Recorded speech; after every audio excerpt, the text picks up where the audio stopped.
Annenberg Media.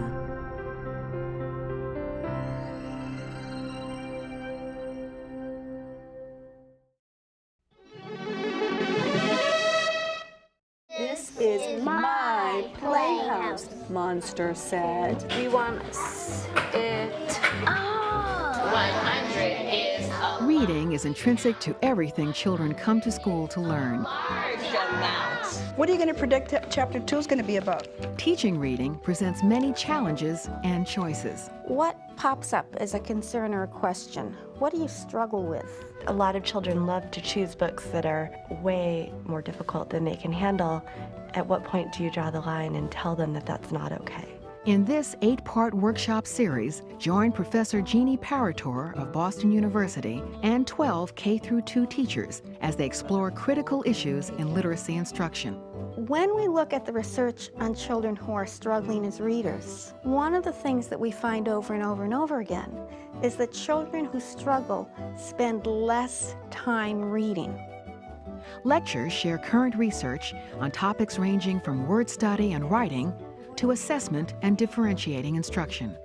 In the next few minutes, we're going to get a chance to see some videotape. We're going to get a chance to visit some classrooms. Classroom videos depict real-world examples of research-based practices. A little bit, you just start it over again and try it again. So I would take the book before And collaborative sessions encourage teachers to reflect on their own practice and plan activities they can take back to their classrooms. I thought that was quite interesting too. I think I'd like to use something like that in my classroom next year.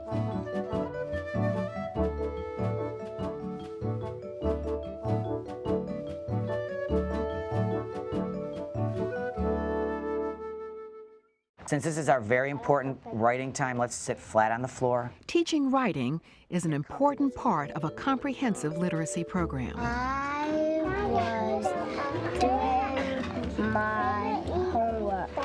What a great writer you are. Writing serves many purposes in a primary classroom, from practicing skills of handwriting and spelling to sending messages and sharing ideas. So the routine that fosters a love of writing. In today's session, teachers explore the challenges and processes for inspiring children to tell their own stories through narrative writing. Kittens. I like kittens.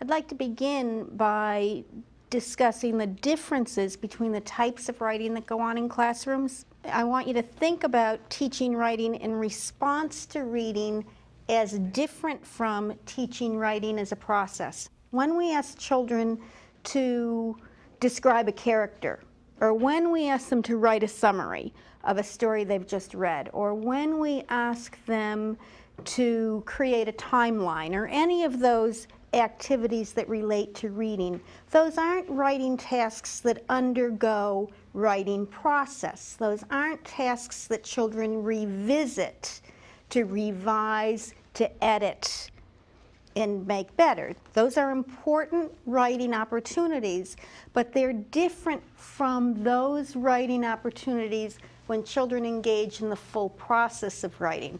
That process being an opportunity to plan, an opportunity to draft, an opportunity or perhaps many opportunities to revise and edit. For our purposes today, we're going to focus on teaching writing as a process. What many talk about is the craft of writing. How do we engage children in the craft of writing? I think it's important for teachers to understand and to help children to understand that these two types of writing are very different, and they take different instructional approaches in the classroom. Writers begin with planning, but particularly in the case of emergent writing, planning is really critical. For very young writers, and especially for children who are acquiring English as a second language, the opportunity to plan, to rehearse, to share what they're going to write before they write it can be a critical step in the writing process. Now, the drafting stage then is that time when children get their ideas down on paper for the first time. And typically, when we ask children to draft, we emphasize that what's important in the draft is their focus on ideas. We don't worry so much about the conventions of language during drafting. We want them rather to think about the content, the message, the ideas they're trying to convey. Go ahead, Cruz. You just want them to write down their ideas, even if it's not structured properly, just whatever Exactly. comes out of their thinking. Exactly. Especially the first draft, we want them to really think about the content. Now, some of the organization of thought can go on during the planning phase. I can think as I plan that, gee, I want to tell a story and I want to make sure I tell about a setting, a problem, a solution, and a consequence. The planning stage can help children do some organization. They draft it. During revision, they might reorganize, add some details, change some details, but it's in the editing phase where we really clean it up. Create some structure. I'm probably creating structure in both the drafting and the revising phases. In the editing phase, I'm polishing the conventions of language, if you will. Got it. Okay? Go ahead, Jody. When you speak about editing, when we sit down with, let's say, a first grader and we talk about the point where we're ready to publish, I won't go over every single spelling and grammatical error. And with that child, I will pull out perhaps one or two things, but I tell them that I am their publisher, I am their editor, and when I go and I type up their story, you know, I will put it in the form of conventional English. And I just wanted to ask for clarification on that, because the way that it's sounding to me is that they're going and cleaning it up themselves. Okay. One of the primary points I want to make is that during revision, I focus on content. During editing, I focus on form. That's critical. Now, I have a policy, and then this is not, I mean, much of what I say to you during these workshops, there's a strong research base behind, and much of it ends up to be a teacher's preference. My teaching preference is not to display work that has not been brought to standard, what I would call standard English, or brought to standard, because I'm teaching children that publication means polishing and bringing it to standard. Now, my typical practice is to require them to edit anything that they're capable of editing, and they will get my help, receive my help or the help of someone else for anything that they're not capable of doing on their own. Right. Okay? Back to the planning process, when you talk about having them map out the setting, the character, the problem, solution, are you referring to topics that you are giving them, or are you referring to stories that they are generating from their own experiences? Okay. Topic choice and child-initiated topics is plain and simply of critical importance. I mean, Don Graves taught us in the early 1980s that when teachers initiated topics, we essentially robbed from children the motivation to write. That if I'm never choosing my own topic, why would I want to write? Child-initiated topics is of critical importance. That does not mean the teachers never assign a topic. In a balanced writing program, there will be some time, little I hope, when I assign topics, and most of the time will be student initiation of topic. Kristen. My kindergartners this year, they wanted to write creative stories. And it was difficult for me when they wrote creative stories because I couldn't assess their understanding of story structure. Those stories tended to go a little off the tangent, you know. And I'm just wondering what your opinion is and how to strike a balance between letting them do their creative writing, but also teaching them the structure of writing. There are a couple of things to say, and at the start I need to say to you there's not one right way to do this, that we're talking about teaching children to write multiple genres. If they're writing a story, as a kindergarten child, that story might have a beginning, middle, and end, or as they move on through the grades, a setting, problem, solution, consequence. If they're not writing a story, then different text structures work. And so we need to sort out and help them sort out what they're writing, and we need to help them think about what they're writing as part of the plan. Now, so we know these are the writing processes that we need to help children develop, and then there are classroom practices that help us develop those processes, and we'll talk about these throughout the afternoon, but for right now, I'll simply name them. Effective teachers begin with a mini lesson on a particular lesson. They provide children lots and lots of time to write, and one of the things that seems to be critical about this is daily time to write. Children need to know that every single day they're going to have a chance to write, because that's part of the rehearsal they go through in writing. Teacher-student conferences help teachers provide feedback to students about their writing, and then having time to share sends the message to children that writing is the process of sharing information, and there is someone who's interested in that information you're sharing.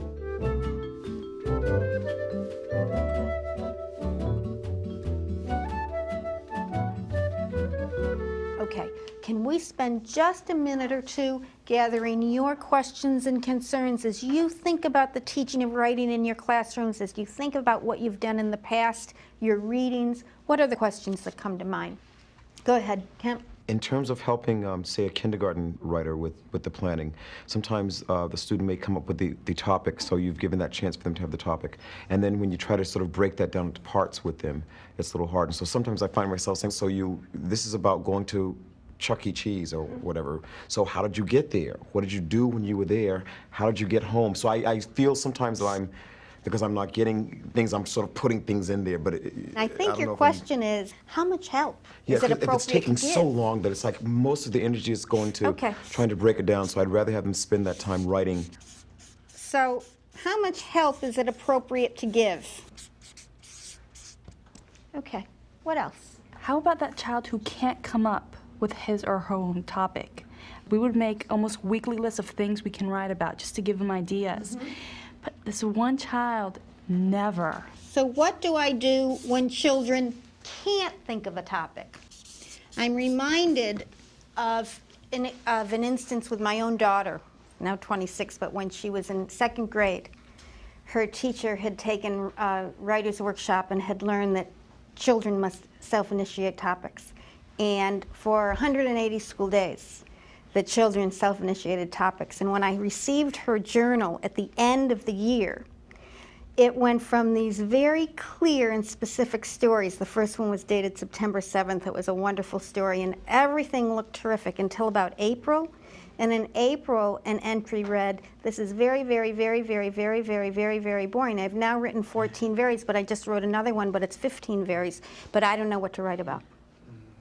And clearly she needed teacher intervention, and it didn't happen.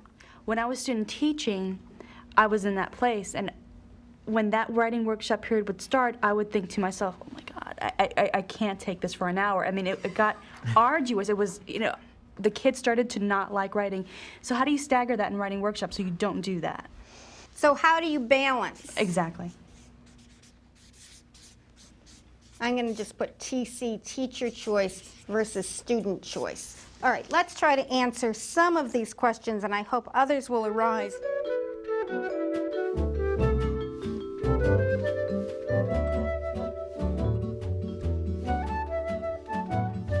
We're going to start looking at just kindergarten segments. I'd like you to consider both the teacher's actions and the student's reactions. What does the teacher do to prepare students to write, and what does the teacher do to support children as they draft and revise? When you get your notebooks, you guys know what to do. Turn to the next clean page. We're going to go ahead and write our line at the bottom, and you're going to write your date. And it's 11/14. Having test given. You could, that's, yeah. And remember that your picture is your plan for your words, okay? So you want to make sure you have a pretty good picture.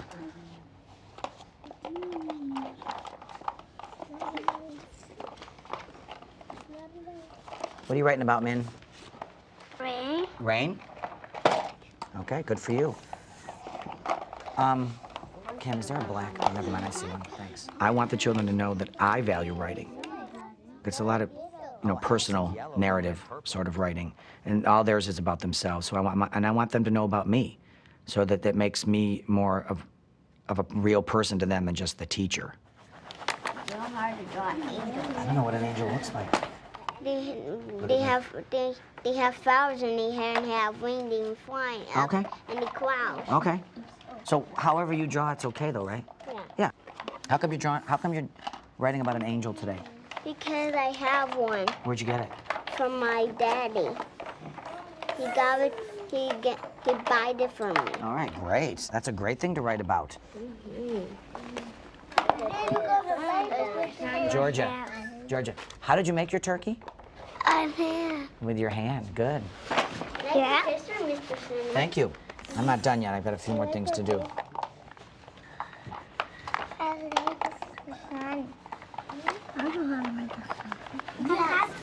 Can I do that for a minute? Oh yeah, sure. You're welcome.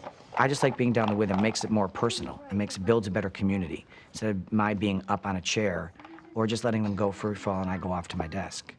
I mean, I want to be in there with them. Okay, boys and girls, let's go ahead and stop. Oh, great. Thank you. Everybody stopped right away. Since this is our very important writing time, let's sit flat on the floor. Get comfortable so we can really learn. I'm going to move this out of the way so that you guys can see what I'm doing, okay? You've made your plan just like I did in your notebook. If you didn't write your picture, draw a picture, you would know what to write about, would you? It'd be hard. We're going to label our picture, and then we're going to write a story down here. And of course, I'm going to show you what to do. And you know what? I'm expecting you guys to be able to do this now. We've talked about this for a long time, especially putting down, Georgia, letters that we know, okay? All right, so I'm gonna go first. Of course, I have Chewy and Gizmo, okay? Now, I know how to write their names, so I'm not gonna have to go and think about, I know how to write their name, okay? I know how to write mine. So I'm gonna write Chewy and Gizmo. Okay, then this is the bed, because that's what I'm gonna write about. They like to sleep under the bed, okay? So I'm gonna label the word bed. So bed, b. I hear B at the beginning, thank you. Now what do I hear listen to the middle. B, e. Not A, E like elephant, right? Yeah. Eagle. Or, well, not like eagle, like elephant. Now what do we hear at the end? Bed. D, right. Okay, bed. Got my spacer. See, so I'm gonna write Chewy, and I put my space down, Chewy and Gizmo. Hey, can you use your finger if you don't have a stick? Yeah, you can use a crayon if you don't have a stick? Yeah, you can use, Or a pencil. you could use a pencil. Chewy and Gizmo, then a space, like. And I could show them what good writers do when they're writing. I show them about spacing, and I show them about listening for sounds, even though if I can write the words, I can show them how they should be doing it, putting down words and letters that they know. And I put a period because I'm done, okay? Then I want to read it to, just like we said good readers do, to see if it sounds right. You tell me. Chewy and Gizmo like to sleep under the bed. Yeah. Does it sound good? Yeah. Okay. Not yet, wait a minute. When you're doing your writing, I want to see you and hear you. I want to see you looking at the word wall and using word wall words. I want to hear you saying words so you can write down letters that you know. Okay? All right, go ahead. Now, I hope I have my very polite listeners ready. I'm going to ask Justin to come up here. Come here for a second. Now, Justin, being a second language learner, understands much more than he many times is able to communicate. Is there anything that you've done with your brother or your sister sometimes my brother call me, go upstairs, and I play the computer too. Wasn't that nice of him? And I go home first, And what do you do when you go home? just do my homework, and then I play.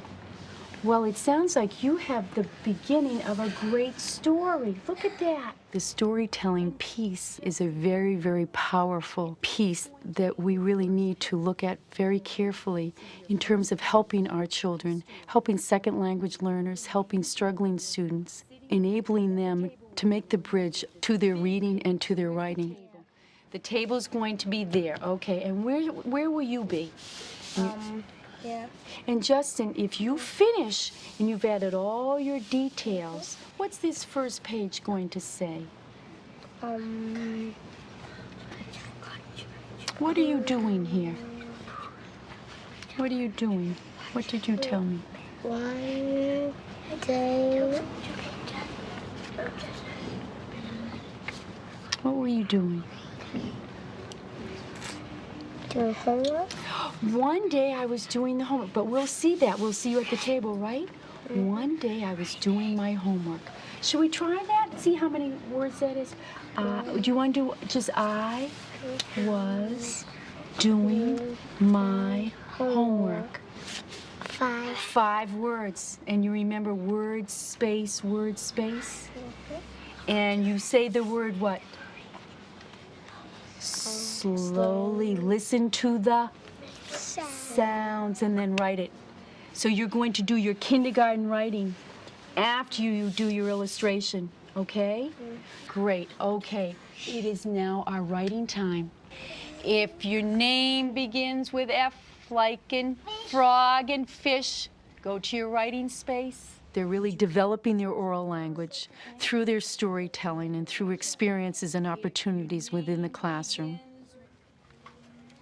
They take those stories, they share them with each other, they share them with me, and from their oral storytelling, they then start to develop illustrations and drawings that match those stories.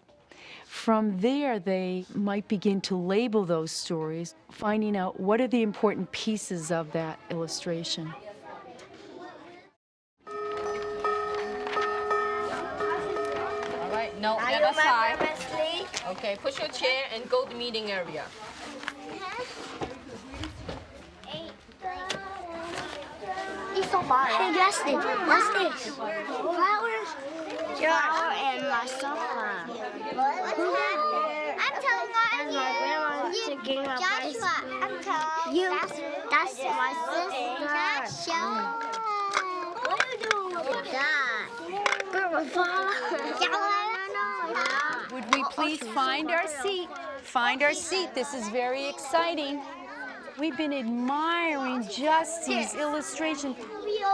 Yes, I like you even closer to me every day. Justy, would you just come up here? And I said, what's that thing with the little red circle? And he said it was a rope. No, he's an artist. He's a real artist. Can we all admire? Do you remember how we admire? Look at that. Oh, wow. Just like when you go to the museum or when you see some painting, you go, oh, wow. Elise, what do you understand? His sister and him sitting in the chairs doing their homework, and I see their homework on the table. Look at that. Look at that. Now, which one is you, Justy? That one. You were wearing blue that day. Mm-hmm. Miss Fridella, what do you understand? I see Justy's school bag right in the chair. Look at that. She blue. understands that this is your school bag. Is that your school bag? And it's blue. And it is blue. Justin, that's terrific. Tell me, what were the words that you were going to write? I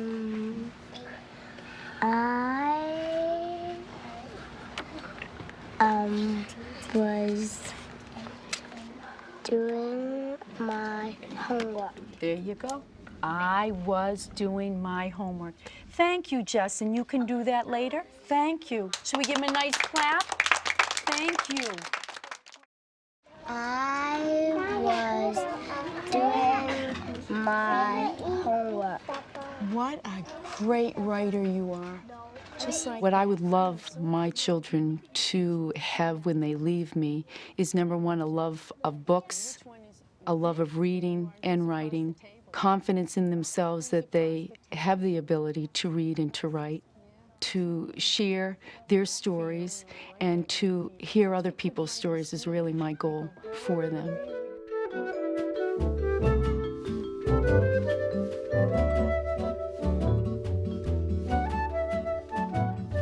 Okay, so now I want to give you a chance to talk about these classroom visits with the people at your table, and I want you to pay particular attention to the teacher's actions and the children's reactions. I was paying close attention to John, the first teacher, and I liked how he was able to get down on the level with the kids and sit on the floor. He even mentioned that as well. He got real comfortable and told them how he wanted them to feel comfortable. You could just see how motivating it was for the students that he sat right with them, because they felt the respect that he had for them, and they really responded. One thing, too, I noticed about Cindy, the support that she was giving. You know, the little boy, he was there, and they looked at his picture. And so she asked the students what did they see, and they responded, and that also helped him, I think, feel a little more comfortable. And I love the way she made the task manageable for him, but in a way that was completely supportive. I mean, you had the sense that if he was just sent back to his spot and said, write a sentence about what you did yesterday, he wouldn't have been able to do it. But she took his snippets and put them together, but then helped him practice it. And even the next day, it seemed like he remembered what he would have written. He wrote it, and then he was able to read it. John reminded the students to write down their names and dates, and also that their picture will be their plan for their writing. What I would have done different is that I would have had the students sit in their chairs because of penmanship and letter formation. But in fairness to John, what he might be doing is just having the children get their message down and not getting hung up and concerned with those letters and the words and how it looks, more so the meaning. But I agree with you that he needed to show the children his work, because they could not see when he was writing. When he's sitting on the floor, yeah, you can't see anything. He's pulling out these wonderful concepts and he's asking them what sounds they hear, but they couldn't, there was no visual correspondence to his words. There was no sound symbol connection. We have been told to start the writing process, to have the children write first and then illustrate the picture. And I like the way he began with the picture to give the children a focal point so that they could have something to write about.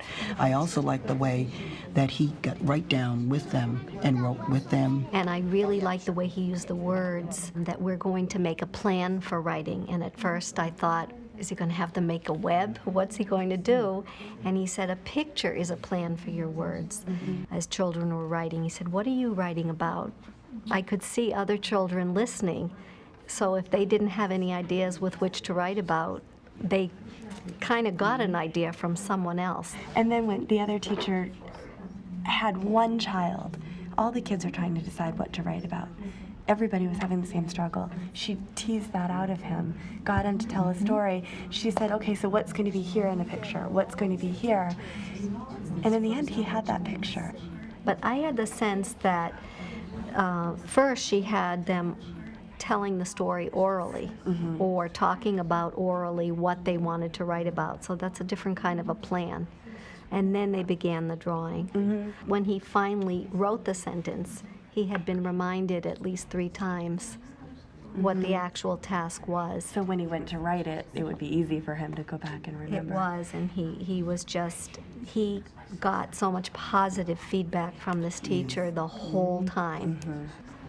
All right, so now let's reconvene. I'm eager to hear what you all talked about and what you think about this. Kemp, how about you? What struck me most was how much modeling the teachers did. Thinking of John in particular, but I love the way that he was in the circle. the kids were really watching him and sort of taking so many cues that he could give just by sitting and working with them. The kids watched him so closely, even to the point that when he moved his basket of pencils to the back, about 4 hands moved their baskets of pencils to the back. So it was just like a sense of, this is how we do it. So they just did it Unpack too. that a little bit. What was he modeling? He modeled getting ready for the writing process, the kinds of questions that he asked them before he started, that sort of prompted them that they were getting ready to move to this next section of work that they had. It was very nicely done. There was a lot there, from modeling motivation and love of writing to modeling some of the basic writing processes. Now, in eavesdropping on some of the groups, not everyone viewed John's actions here as positive. So let's hear, go ahead, Cruz and Jody. Where he was sitting, the children could not see his writing. I would have liked to have seen that on a chart stand so that all children could have had access to his drawing and to his words. A teacher has to be careful when they draw a picture that they don't apply pressure to the students, that their picture has to be the same as the teacher. Well, what do we think about that? Did he apply pressure to the student, or did he provide a model? Marcy, what are you thinking? I think John was really trying to provide a model. I think he was trying to be part of the group. His intention was to show the children that they needed to make a plan for their writing, and in order to make a plan for their writing, they would draw. And he thought it was important enough for him to draw as well, because he needs a plan for his writing, and that's the modeling process. I was going to agree exactly with what you said. My sense was that he wanted to be a part of that community.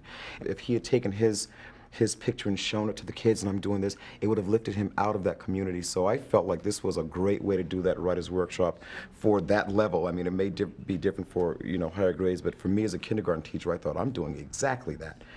It was just great to watch. So Here are the things I would look for as a viewer. If I saw children waiting to see what he drew and then copying his drawing, if I saw children hovering around him, hesitating, if I saw all the children drawing the same thing, I would think, ooh, there's a problem here. But that's not what we saw. What you saw was a child drawing an angel, a child drawing a turkey, a child drawing. You didn't see children copying the teacher. You saw children following the teacher's process. You didn't see children appropriating the teacher's ideas.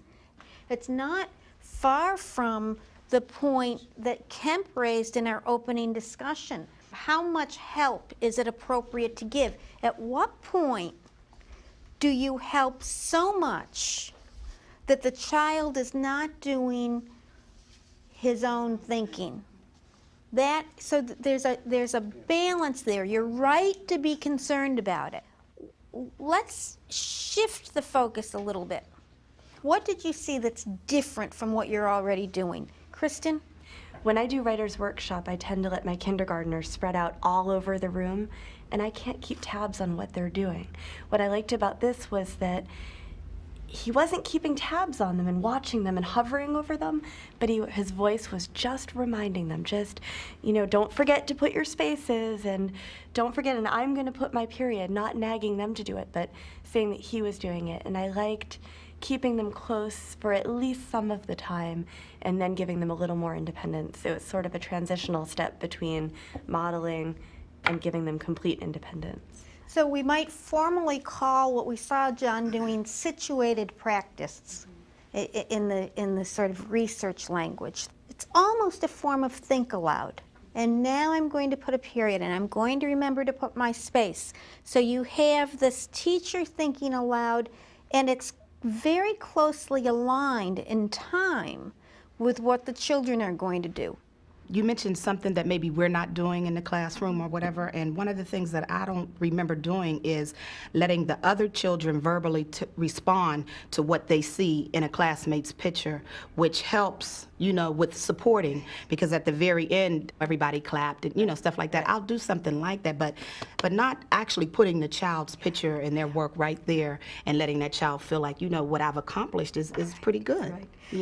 Yeah, and that was in Cindy Wilson's classrooms, and there were a couple of levels of sharing there that I think are important to point out. One of the things that happens in Cindy's classroom is that children have an opportunity to talk to each other before they come to the large group. The children gathered rather informally around the illustration, and they were talking and asking questions, and Justin was pointing things out so that when they had the large group meeting, and Cindy said, "Oh, let's all sit back and admire," which I really liked that comment.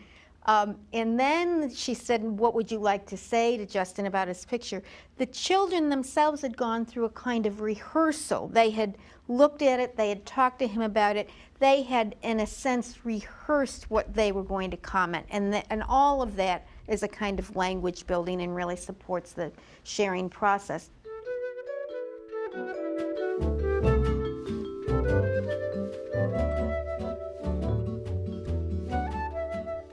In the next series of videos, you're going to have a chance to take a look at first and second grade classrooms. As you view these, I'd like you to continue to focus on the questions from the previous viewing. What does the teacher do to prepare students to write? And what does the teacher do to support children as they draft and revise? What are the differences in the approaches the teacher takes and in the responses at these grade levels? Things I like by Mason. I like to go to school because I like school. Writing workshop is an instructional approach that values time for the writer to write, choice in what the writer chooses as a topic, and response. I like Spanish and I like recess. The writer gets to go through the whole process and publish so that that writing can be shared. Then they get to celebrate it. Mason, if you want to call on a couple of kids who have their hands up. Catherine. I like the book, so I like music. At celebrations for published books, we just do compliments because the book is finished then and they're not going to go back and make any changes. Because I like PE too. It's a great book. All right. Thank you, Mason. So, I want you to show me what responsible writers look like when they go get their writing folder or their WW journal, your pencils, whatever it is you need to do. If you are in the editing group, Abby, Tom, Chris, and Kevin, just stay right here and we'll talk. Drafting, of course, especially in first grade, includes some oral rehearsing. I have 2 brothers. Then we go into sharing, which hopefully will lead to some revision. Is 3, and we fight a lot. I get in a lot of trouble. Today, I introduced the editing checklist, which normally I would say for, say, mid-semester, but this group of children need it. I like your story. Okay, can you write that here on these lines? I like your story.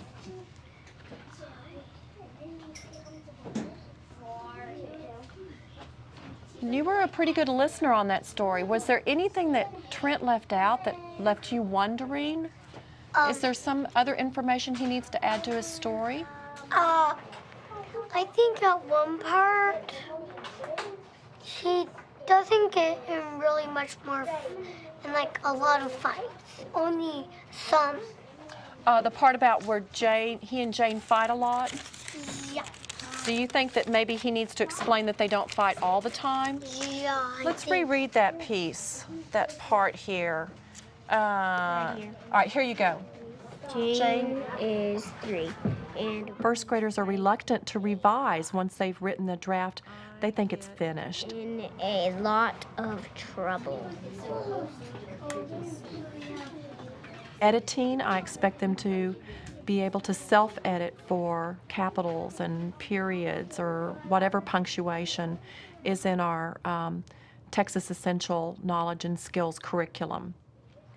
Publishing is a part that I do for them a lot of times. If it's a book, I will take their edited draft home and type it and then bring it back for them to illustrate and turn into a book.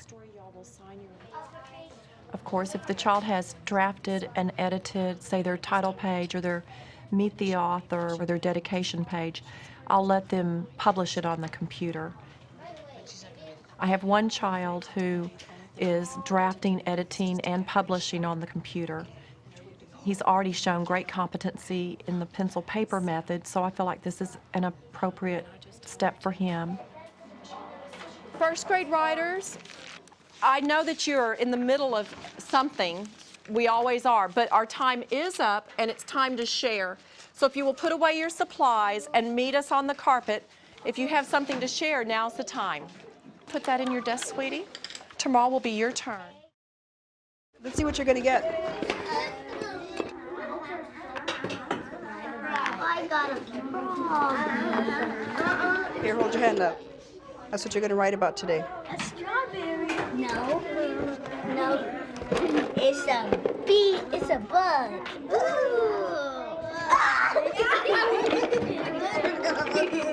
know what that is? Guess. A skeleton? What else can we call that? X-ray. An X-ray. X-ray. What is that? It's a pot. It's a pot. Okay, boys and girls, make sure you put your names, your dates, your titles. Let's go. How are you? You're not happy today. You sad? ¿Qué traes?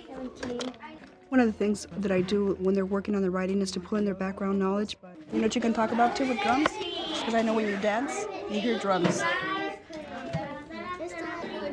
Do you know when you use an X-ray? When your body gets swollen. And where do you usually go when you need an X-ray? Doctor. You break a finger, you're in a car accident. I broke a finger and I had an X-ray. See, you could talk to her. She just told you she broke her finger and it's an X-ray. Jasmine, what are you going to write about, do you know? A bucket. What do you do with buckets? Sometimes you carry water in it, or sometimes you put stuff in it to take it over to your grandma. Okay. So there's a couple of things you can do with buckets. Have you ever heard of collecting candy in a bucket? Or collecting rocks. So you've got a lot of information that you can tell me about a bucket. Okay. And what are you going to write about? A tie. And what do you know about ties? You could wear them with, it's like a party. Have you ever worn a tie? To wedding. I had to once. Okay, so you've got plenty of information to start writing about. And starts with the T. Okay. You wear it to the wedding. Okay. Boys and girls, let's come to the rug. I want to get into our author circle, so I want to hear what you wrote today, and I'm sure your partners want to hear that too. Come on. I need you to sit in a circle. One of the purposes that I have for children for writing is not just for me to read, for me to correct, but for them to know that they have an audience that's someone beyond me, that the audience can be like their entire classroom. Their audience can be the person sitting next to them. I'm going to have you turn to someone near you and read if you haven't had a chance to read so that you get a chance to share your work with somebody. Kittens. I like kittens because there's more than one color. Also, I like mom cats. Cats are cute. I like them because they are the cutest thing I ever saw. What I did today, instead of just having you flip through our journal to look at it, I actually made copies of your first day of schoolwork and what you wrote with us yesterday, okay? I like to set goals for them so they know where to go next. Otherwise, it's like, okay, I've done this, now what do I do? Helping them understand that they've got a long way to go. And this is what you're going to do next. Instead of saying you need to be way over here, I'll give them little steps. The whole notion of scaffolding, next step, next step. What else do you have in this paragraph? The point of that is I want them to see where they started off and where they're going. I indented. I put my title, and I did the date. Good. The next couple of things that I want you to start thinking about writing. For example, it says this weekend I went to Alla's birthday party. You were dancing. What kind of dancing?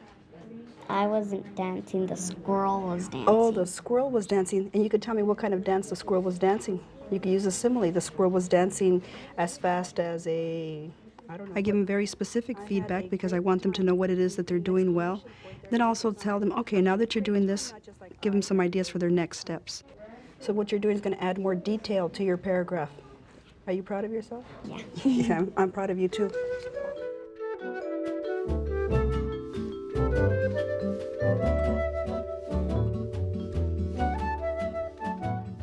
Okay, so we're going to stay in a large group now, and I'd like to hear your thoughts and reactions. Again, the lead-in question was, what did you observe about the teacher's actions and the children's reactions? Jody?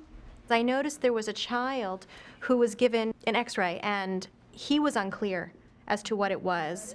And I got the feeling that he really did not have enough information about it to write a story or write a description of it.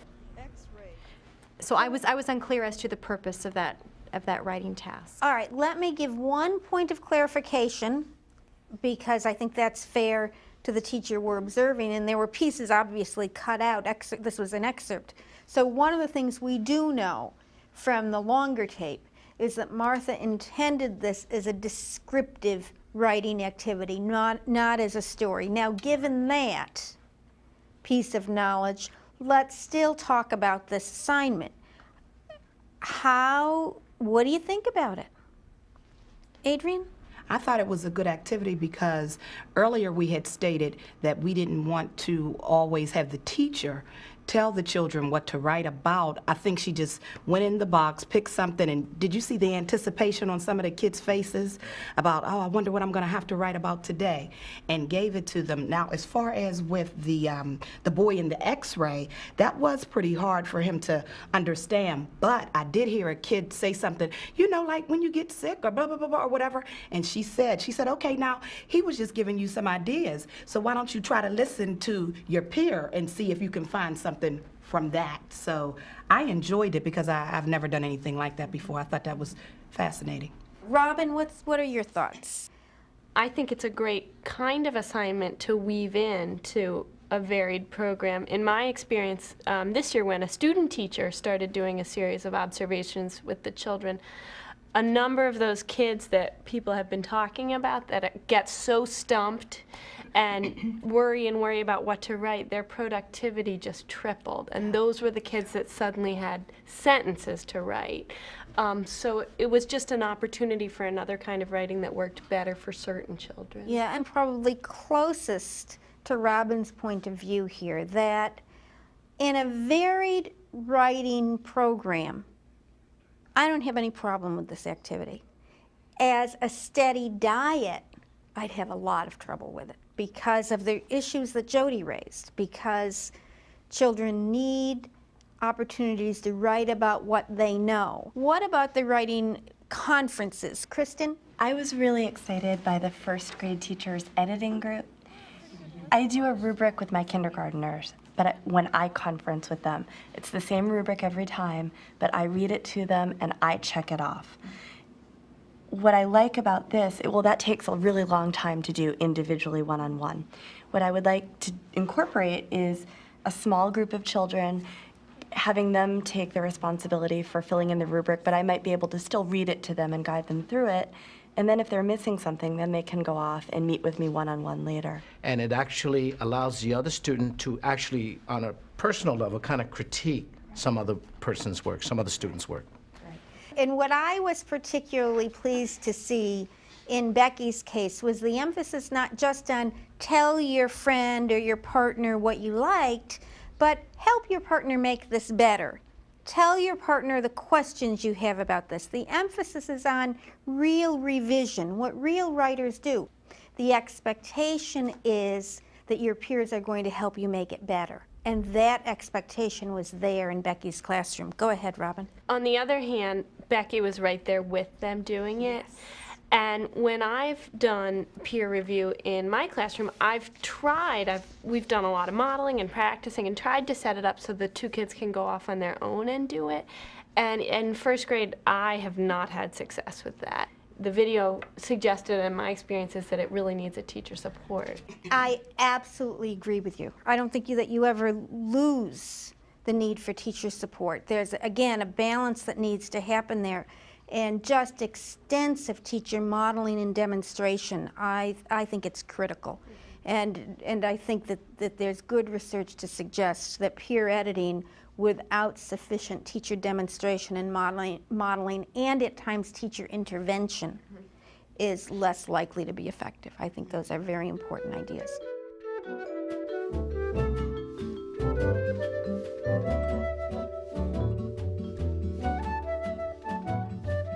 Okay, so now we're going to shift gears and think about what we need to do to plan for writing workshop in our own classrooms. And we're going to work off a framework or model suggested by Ralph Fletcher and Joanne Portaluppi.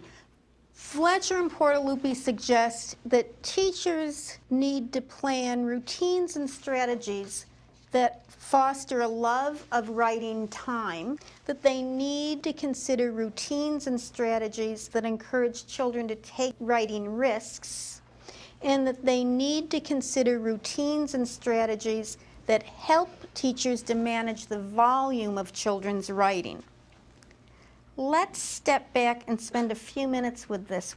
Think about the process, the routine, the strategy that you're going to put in place that will help children to look forward to writing time. Jody?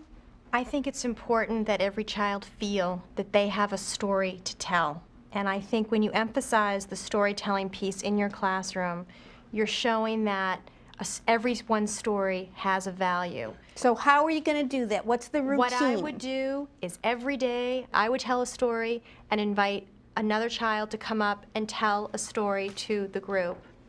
When you give that child an opportunity to tell a story to the group, you're really getting them to think about all of those details. And the hope is that they will transfer those details into their writing when they go back to their seat and take their pencil and put it down into print. Okay.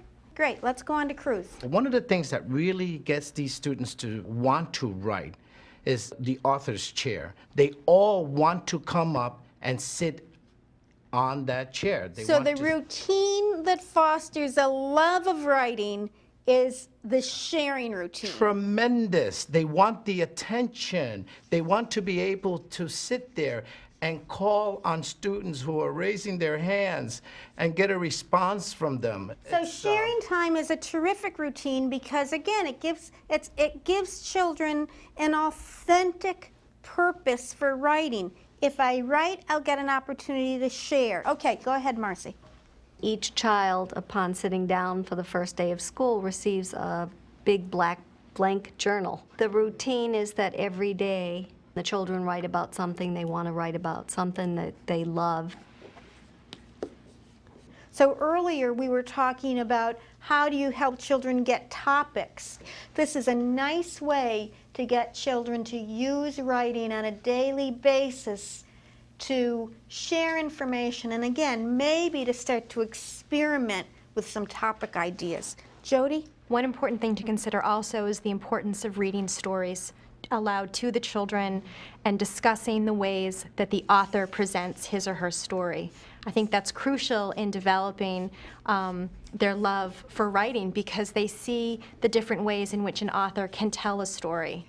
Okay, Jody, you said some important things here that I want to emphasize. It's daily story reading with explicit discussion of authorship, not just who the author is, but what did the author do to engage you in the story? What did you notice about the author's style? If you wanted to write like this author wrote, what kinds of things would you try to do? We're going to shift to the routines and strategies that encourage children to take writing risks. Go ahead, Kemp.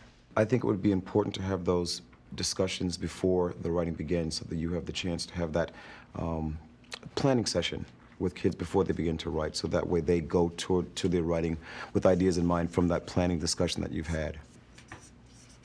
The planning, much like we saw in the work of Cindy Wilson, where she took Justin and essentially took him through a verbal rehearsal.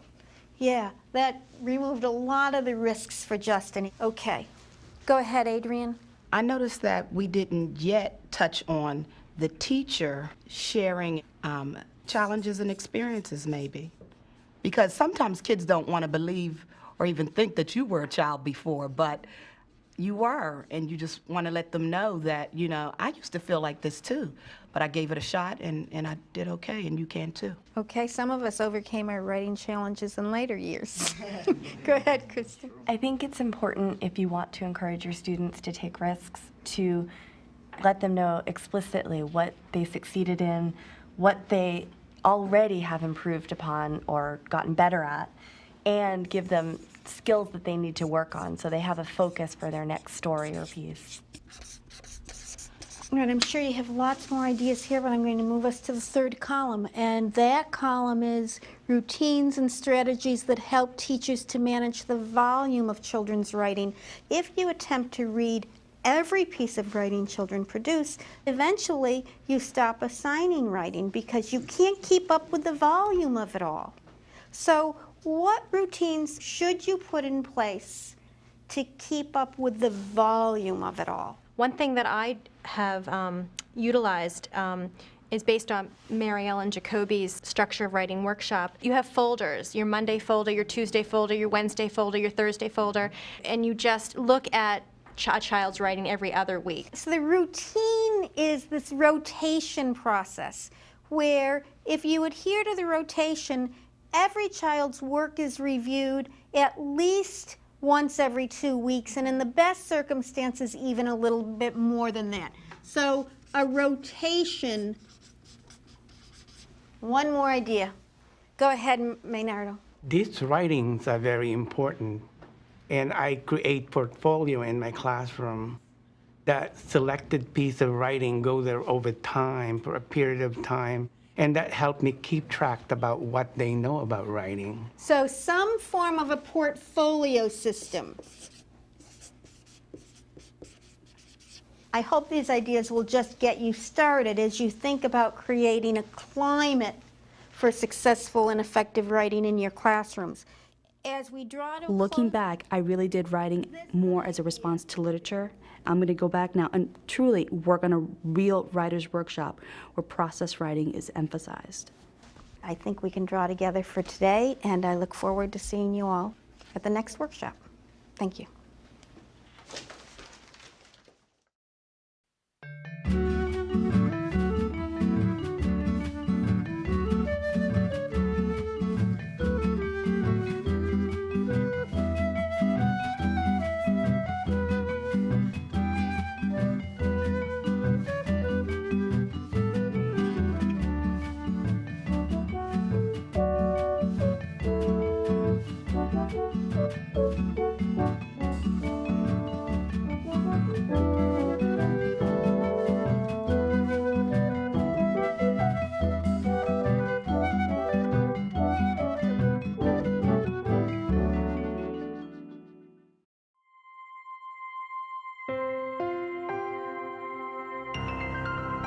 Annenberg Media.